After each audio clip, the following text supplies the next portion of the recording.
Армысыздар. Ертегі әлеміне қош келдіңіздер. Батыр жыры дастанынан Алпамыс батыр. 3 бөлім. Адам ата Хауана жаралдың әуел нұрменен аршаға атың жазылды, қаппенен сыйын нонменен. Өзіңнің хабар алмасаң, алады хабар кімменен?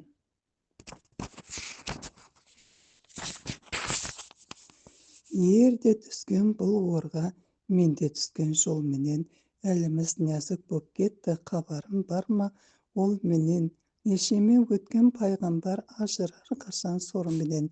Мәдинеде Мұхаммед, Түркістанда Құлқожа Ахмет, Самарқанда Палуан Ахмет.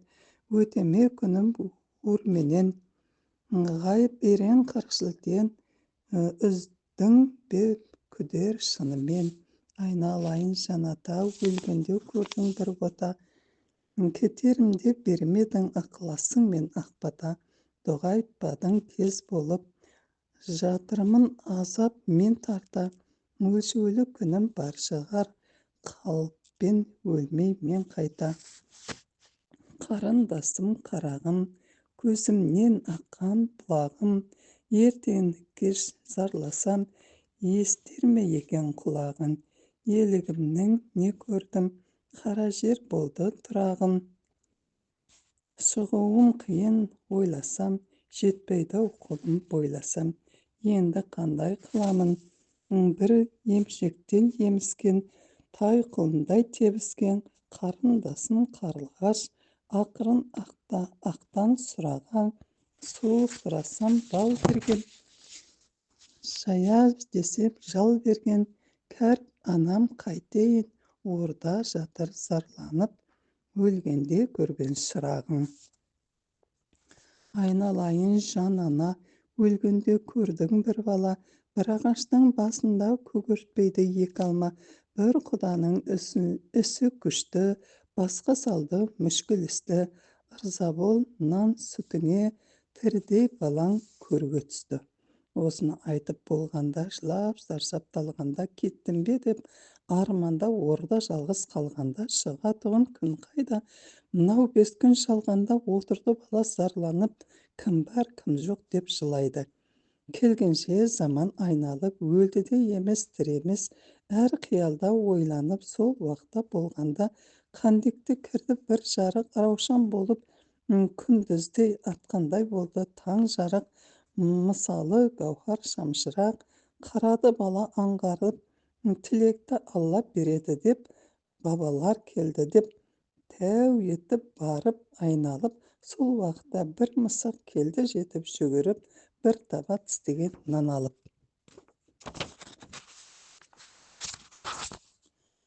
Балаға нанды бермекке ымын қылды оңданып, неше күн жатқан аш бала мысықтан жеді нанды алып. Өлмесе де өлімші болған екен сандалып.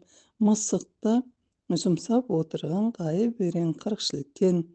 Баланы сүйеп қолға алып, кетпесін деп бала өліп, аруақтар тұрды қозғалып. Жатқаны жалғыз болмаса самалы қалды оңалып. Қан айналған баладай ойнады мысық бұралып, баланың мейірін қандырды. Әр түрлі ойын шығарып, ермектесіп отырды. Екі жақтан құралып, не десе кеуілі тынады. Келеді мысық күн далып, сол уақытта шұбарат. Әр түрлі жұмыс істеді, алдына келсе тістеді, артына келсе тебеді. Бетіне түгіл шұбардың сыртына адам келмеді. Жем қояды шөбіменен, ешбір шұбар жемеді. Бұл шаһардың ішінде мұсылман адам кемеді. Ішіне бөтен сіңбеген бәрде қалмақ ел еді. Өнік жері қалмақтың үйіп жатқан кенеді. Қаншама көп болса да шұбарға әлі келмеді. Неше дәулер жабылды, бәрі де шұбар сүйреді. Біріне бірі соқтығып, қабырғасы күйреді, ұшып кетіп, кәлләсі көбейді.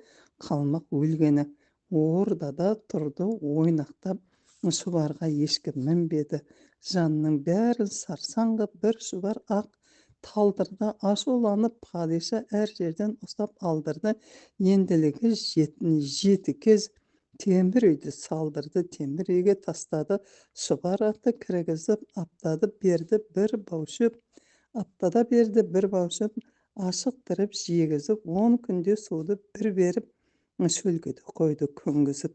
Шынжырлап мойнын ноқталап жетектейді жүргізіп шығармайды далаға. Дарбазасын ілгізіп арықтатып шұбарды. Бассақ дейді құмарды падишаға мінгізіп. Баланы тастап кандекке шұбарды салып әлекке атана нәлет қумыстан еңбекті кетті күзетіп.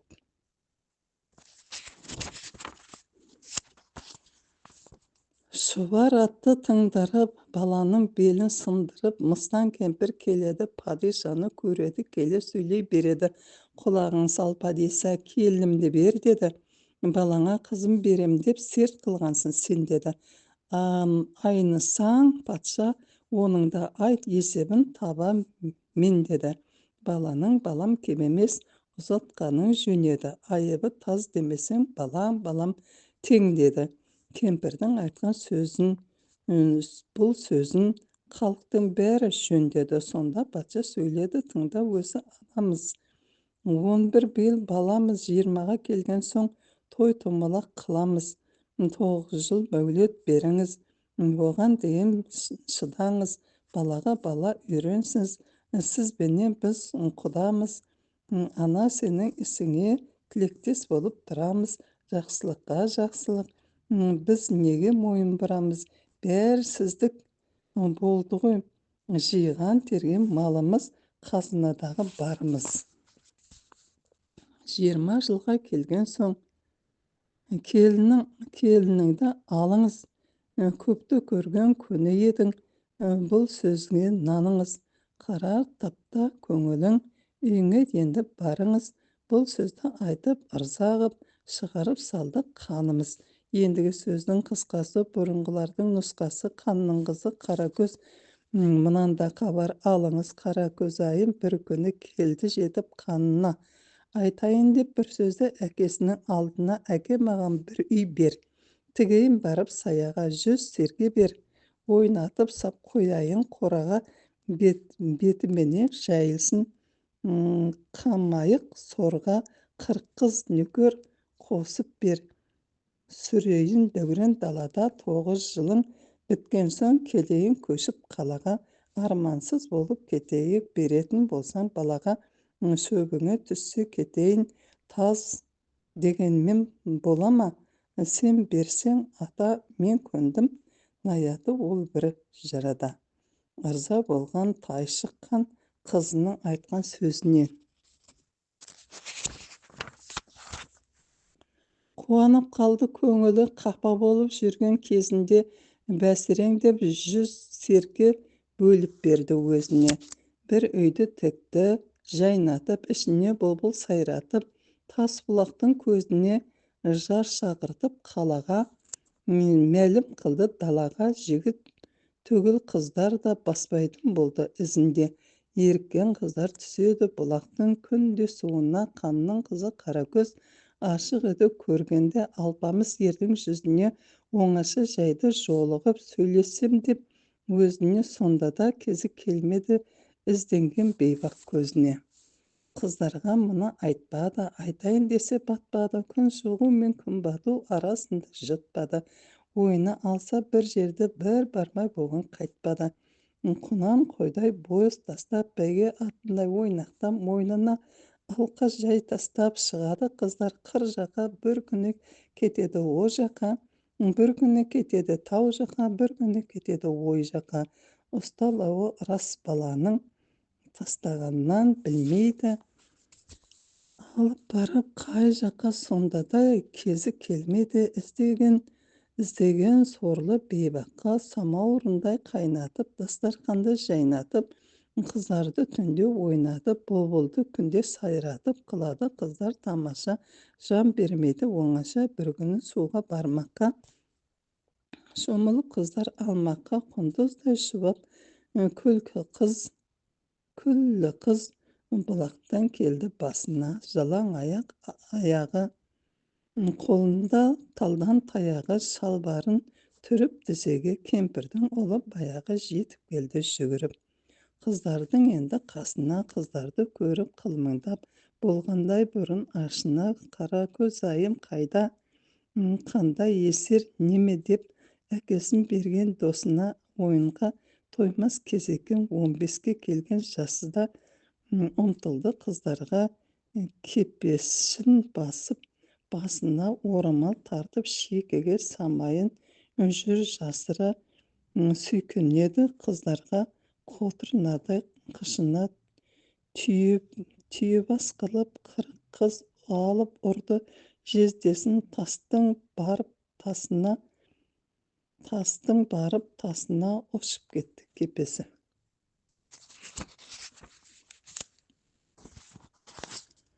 Жарылды тасқа басы да, қаны менен іріңгі былғанды қыздар, шашы да тұра қашты сытылып, шыдай алмай астында жабылып қыздар қуды енді тас бұлақтан асыра. Күніге келеді сол тасшы, елемейді бала да, төбелесіп ойнайды балалар да, ар бар ма?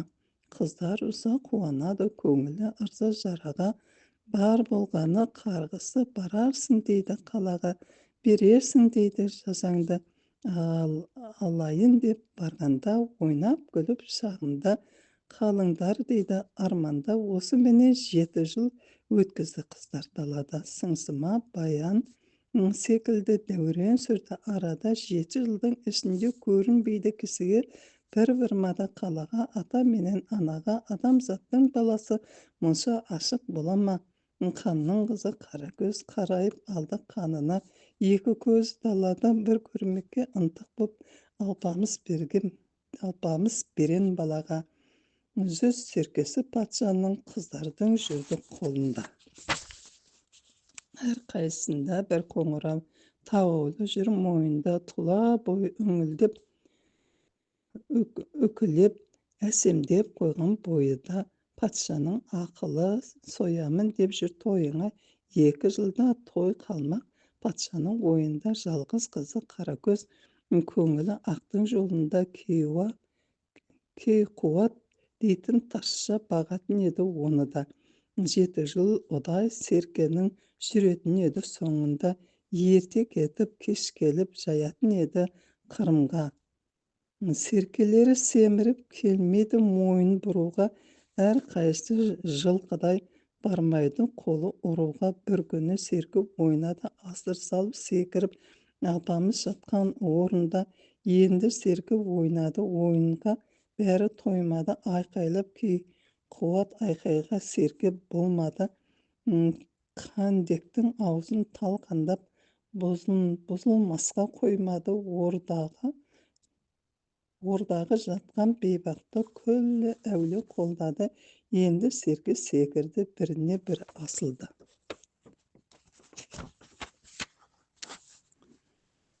Екеу сүзісіп, бірін-бірі қашырып, тұяғы міне серкенің қақпаға кетті, ашылып, тайып кетіп, тегі ойнақтай серкенің түсіп кетті. Біреуі қуаныш кіріп, көңіліне жарылып кете жаздады.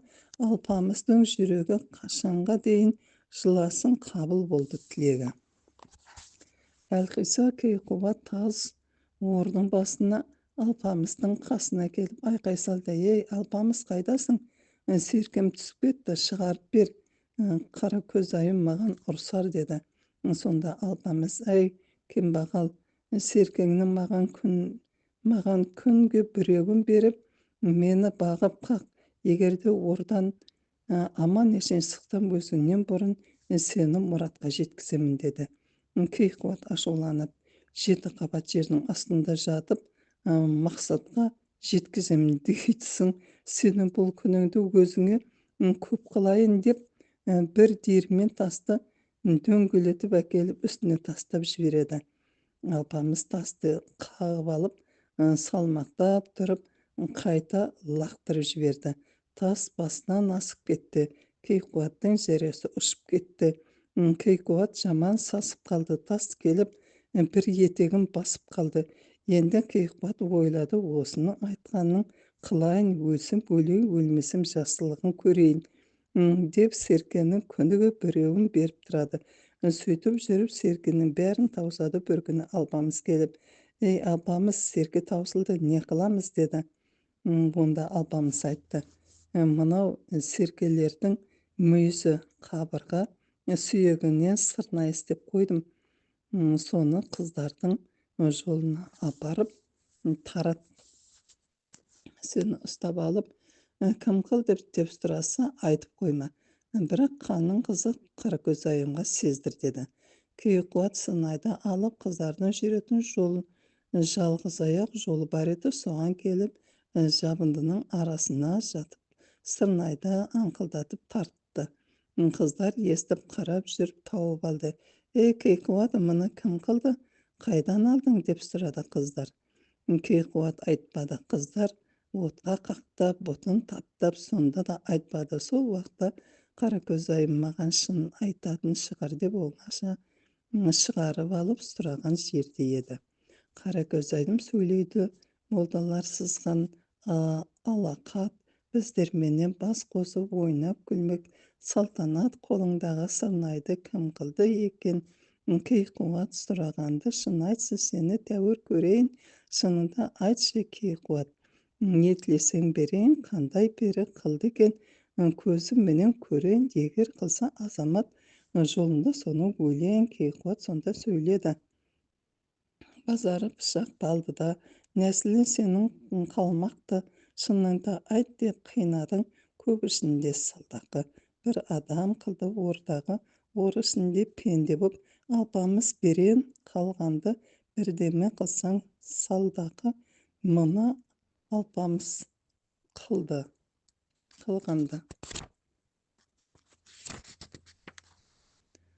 Қаракөзайым сөйледі, ақылыменен тағы ойлады: «Айналайын, Кейқуат, сол Алпамыс қайда еді?» Алпамысты естіп, ғашық боты өртенді. Кейқуатқа ілесіп, жүгіре басып кетеді. Арқасы күнге күймеген, табаны жерге тимеген ханның қызын ертеді. Бұрынғы өткен халықтың осылай екен ертегі. Бір жерге барғанда тазша амал табады. Шаршадым деп жүрместен сонда жата қалады. Қаракөзайым қабынды, жүрегі өртеп жалынды. Ғашық жарын естіп, қыздың беті гүлденді. «Берейін саған пұл» деді. «Шынымен шаршасаң, кел мойныма мін» деді. Кейқуат қылды кесірді, екі аяғын көсілді, желке шашын тізгін қып, бар қимылын шешінде екі келе жатқан секілді. Кейқуат сонда сөйледі: «Қарақан тауда қаншайым жарылқаса, еркі ием Алпамысқа жүр жылдам. Шу жануар ту бием келді ордың басына, Алпамыстың қасына». Алпамыс ордың ішінде сөйлесті кіші бесінде. Ордың басына келген Қаракөзайым: «Алпамыс бармысың?» деп айқайлады. Алпамыс бармын деп жауап берді. Онда Қаракөз айтты: «Сенің жолында жүргеніме 7 жыл болды. Сонан бері келгенімде, көргенімде осы енді. Мен сені қалай шығарып аламын?» деді. Онда Алпамыс айтты: «Сен мені шығарып ала алмайсың, шұбар атты қайда, сол шығарады» деді. Қыз айтты: «Атың патшаның қолында, 7 қабат темір үйде, сыртынан қанша адам барады, мен оның маңайынан жүре алмаймын» деді. Бұнда Алпамыс айтты: «Мына бір шапанымда неше жылдан бері менің терім иісі сіңген. Осыны ішіңнен ки, шашыңды түй, әкеңнің ауласына аралап, диуана болып жүр» деді. Қыз құп болады деп шапанды киіп, шашын шекесіне түйіп, ескі киім киіп, әкесінің ордасын аралап, айналып жүре береді. Жел жағынан ақ жағына өте бере жатқанда шұбара темір үйді теуіп жіберіп, талқан қылып, мойнынан асырып жібереді. Бағып тұрған адамдарды қашып жібереді. Оқыранып шауып келіп, диуананың қойнына тұмсығын тығып, 3 мәртебе айналып тұра береді. Онда патша келіп: «Жынды диуана, сен Alpamızdın gözümüsün, bolmasa közümüsün dedi. Divan aytdı. Paça, alpamız mene 10 yaş ulkün emispi dedi. Paça oylanıp alpamızdın körgünmün. Ol senden ulkün tuğun dedi. Divana aytdı. Men ilgerde Jideli Baysın degen jerde, Qoңrat degen yerinde barganda sonda bir bayşı var kunan edi. Ет tiyip ауырған екен. Мен төкіріп едім, жазылып еді. Диуана сол күні қандай едім, қазір қандай күйдеп тұрмын деді. Маған шағып жылап тұр деді. Онда патша айтты, ей диуана, осы шұбар маған үйренбей жүр, үйретіп берші деді. Диуана, құп болады, үйретіп берейін деді. Тақсыр 40 арқан 40 қойдың құйрығын алпамыстың қару-жарағын беріңіз деді. Мен қайтер екен, 7 күн өтіп 8-ші күн келемін деді. Үйретіп берейін, шарық құрып көше-көшеде жүріңіз деді. Патша бәрін төгендеп берді. Алпамыстың қару-жарағын, киім-кешегін бірін мойнына, бірін беліне байлап, патшаны үйіңізге бара беріңіз деп алдап шығарып салып, диуана шұбар атты жетектеп орға қарап келе жатқан жері екен. Қара көз айдын қуанып, қапалы көңілі жұбанып, темір үйдің үстіне шұбарталды шығарып, сол уақытта шұбар ат өз мәртебе айналып, тұмсығын тығып қойнына, арқа басын сипалап, тұмарын таққан мойнына жарағын киініп, сыйғызды тұла бойына, мінетұғын болдым деп, патшаның кірді ойына 2 жыл ұдай қатырып шабамын деп жүр тойында. Тақ жануар, тақ деп, шұбар атты жетектеп, жоламаңдар қасына өлтіреді тентектеп, қалмақты кейін қашырды. Қыз айласын асырды, қай көшеден өтеді деп, басып жаншып кетеді деп, шұқыр жер болса тығылып, қалмақтар бойын жасырды. Жаңа ұстаған қолындай, жылтылдаған жолындай жетіп келді, алысып, 2 қолы қарысып, алпамыс жатқан орға қандекке арқан жіберді, бір үшін байлап мойнына кетті, арқан салбырап, шынжырлары салдырап. Қараса бала жоғары келеді екен, жалбырақ қуанған менен қорыққан бір түрегелді қалтырап, өтірікпі шынбадып ұстады барып, аллалап, қайып ерен 40 шілтен көтерді жерден қауғалап, баба төкті шаш тәжес келе жатыр аймалап, қара көз айым тартады жер түбінен саумалап, тартты шұбар ышқынып жерді тепсін пысқырып, 1 минуттың ішінде келіп қалды шамалап, шықты алпамыс қайқаңдап, ордың басын жағалап, ордан шығып алғансын, кеулі мекен толғасын.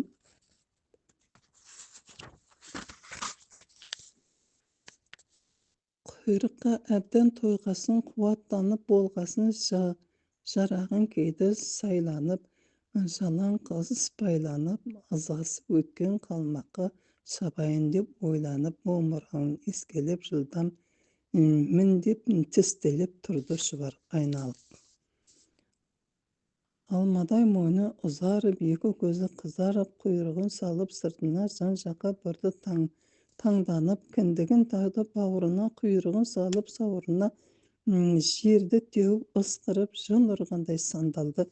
Темір үйдің ішінде 7 жыл жатқан қамалып 40 арқан бойы зынданнан егесін алды, шығарып, үс секіріп, үс түсті шабамын деп қуанып сөйлесіп, біраз екішер біріне бірі білдіріп, қалжыңдасып, ырғасып, әзілдесіп, күлесіп, балаңның көңілі шат болды, бетін тейдіріп, қапалығын шығарып, ақтамағын сүйдіріп, бүйрегін тескен түйнектей кетті бала бүлдіріп, не қылайық басқасын іштерінде күйдіріп көтерді. Қыз қолтықтан баланы атқа мінгізіп ақсаңдай басып жөнеді. Қылмаққа ерді жүрдіріп. Сол уақытта алпамыс Алла деп атқа мінденді, жәрдем тілеп пірлерден қалмаққа қарай жүрденді шұбарды. Алда алғаным бір сойқаным болғанын ақылыменен тайшық білденді. Көзінің жасын ағызып жағасын дал-дал жұлды. Енді өгіздей өкіріп өзі тақтан ұрденді. Керней сырнай тарттырып дағдыра дабыл қақтырып қырық қақпалық қалаға тегіс хабар берденді. Әрқайсысы бір жақтан 100.000 әскер әкеленді. Майданға тақты құрғызып қатар-қатар тұрғызып тайшыққан таққа мінденді. Алдартын бірде қып сап тартып әскер тұрды. Енді мұның көзін қара деп қаңғырып жүрген бала деп мазақып әскер күлденді. Қалмақтың көріп күлгенін алпамыс қыран түрленді. Тайшыққан айтты балуандар, заманына бізге болды тар. Шошынбайық деймін-ау, түсімде көрген сырым бар. Патшалық лайық, бірер күн ермек қылайық. Жекпе-жекке бірің бар, қайсың барсаң, оның бар. Шұбарын тартып мініп алып, шырылдатып тауықтай желге жасын жұлып алып, аямаңдар бала деп ала алмай жүрген кегім бар. Сол уақытта бір қалмақ аты ердің таймас еді. Қолындағы күрзісі 30 батпан алмас еді. Қаһарланып сілтесе тау болса да қалмас еді. Бірге жасын жасасқан тайшық қанменен жолдас еді. Неше майдан соғысып аш қасқырдай тоймас еді. Ерегіскен дұспанын еңселетпей қоймас еді. Таймас айтты: падишам, әуелі өзім барайын, айтқаныңды қылайын. Ерікке берсе шұбарды, баланың басын қағайын. Ырза болсын көшіме көріп тұрған ағайын. Осын айтып болды да шыға келді құлдырып, ителгідей жұтынып, басқа қалқан төңкеріп, күрзісін келді көтеріп. Өзінен басқа жан жоқтай жетіп келді, ұмтылып қарсы ұмтылған алпамыс ақ тұйғындай құнтиып ауадан құйған тұйғындай бір ұрып кетті сыпырып. Ұшырып кетіп кәлләсі денесі қалды отырып. Астына мінген кедіргі шыға келді ойнақтап. Жап жалаңаш сытылып, мұнан кейін бір қалмақ ашуланып долданып шыға келді жүгіріп. Жапыратын немедей етегін белге түйініп, жауатығын бұлттай келе жатыр құбылып. Ұрсатығын батырдай қылышын белде суырып. Бара ғой деген ешкім жоқ, өзінен өзі жонырып. Өлемін деген ойда жоқ, жеттік бұғы ұрып. Мұны көріп алпамыс тұра қалды кідіріп. Басын қағып жіберді жұдырықпен бір ұрып. Ұшқан кәллә жөнелді, қалың топта аралап. Кеудесі отыр орында, қолымен жанын сабалап.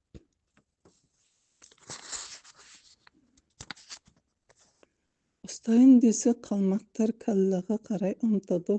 Ортаға алып қамалып, жаны жоқ кәллә не білсін. 5-6-ын өлтіріп, 10 шақтысын жаралап. Сол уақытта Таймастың жалғыз ұлы бар еді. Жарап жүрген нар еді. Қайсы бірін айтайын, сайманы түгіл сай еді. Тайшыққан айты келді деп. Майданға балам бар деді. Әлге ит өлді. Бекерге әкеңнің кегін ал деді. Көшіне сенген ереді, әкесіменен теңеді. Шыға келді қотырып, жарап жүрген нардай боп, сүйретіліп, аяғы кішігірім таудай боп. Қарсы ұмтылып алпамыс қысыр емген тайдай боп. Қарсыласты екі шер үркер менен айдай боп. Жетіп келіп қасына салып кетті басына. Құлады қалмақ жардай боп. Біле алмады өлгенін келісімен қандай боп. Үшеуі жатты теңкиіп, байлаған орын баудай боп. байлаған орып баудай боп. Сол вақта бір балуан келмейді оған әр палуан. Келе жатыр ұмтылып, аяғын жерге сүйретіп, олай-бұлай шапқылап мінген еркін үйретіп, неше дәу, неше пілдер өлтірген еді күйретіп. Келе қалып сөйледі, мұның қалай жас батыр қайратқа сенен мас бала, сірә бір кезек бермедің, ерлердің жолын білмедің, сенің мұның масқара, батыр болсаң кезек бер, басыңа қалқан ұстада. Осыменен үшінші бөліміміз аяқталды. Сау болыңыздар.